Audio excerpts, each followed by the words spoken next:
Hi there, this is Brian from Blue Sea Vacations. I wanted to film a quick video about to answer a question that I get asked from time to time, which is some things to bring on a vacation that you might not think about. And so I wanted to talk today about a couple different medicines that I bring with me. When I'm on vacation, I don't want to have to go see a doctor. I don't want to have to go find a pharmacy, especially if you're on a cruise or in the Caribbean. It could be harder to do. So these are just some things that I always have with me.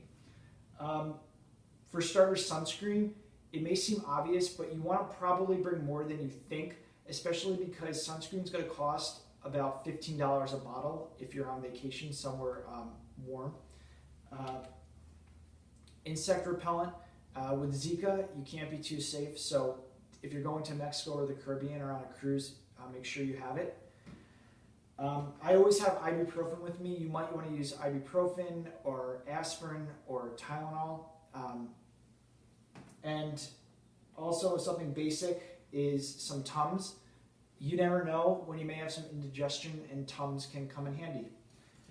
If you're on a cruise, one of the biggest fears about going on a cruise is motion sickness. So I always have these ginger root pills. You can buy them at any pharmacy or Target or Walmart. And I usually take one or two each day for maybe the first 2 or 3 days while you're on a cruise getting your sea legs. And then if you do get motion sickness on a cruise, you can take Dramamine. Just be aware with Dramamine that it will make you drowsy. If I get a cold, a few things that I found work for me really well are Alka-Seltzer Plus, Airborne, and then just some basic cough drops.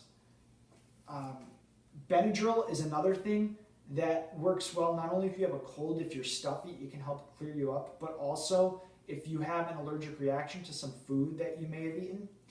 And then I always like to have, I know it may seem silly, but a thermometer in case I am starting to feel a little under the weather, just to check my temperature.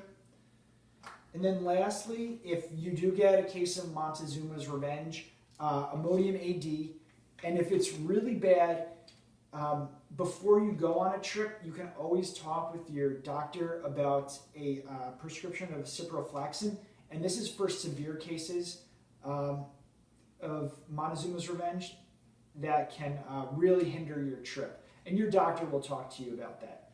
So please, if you have any further questions, you can email me at brian@blueseavacations.net, or you can visit blueseavacations.net and leave a comment. All right, thanks a lot.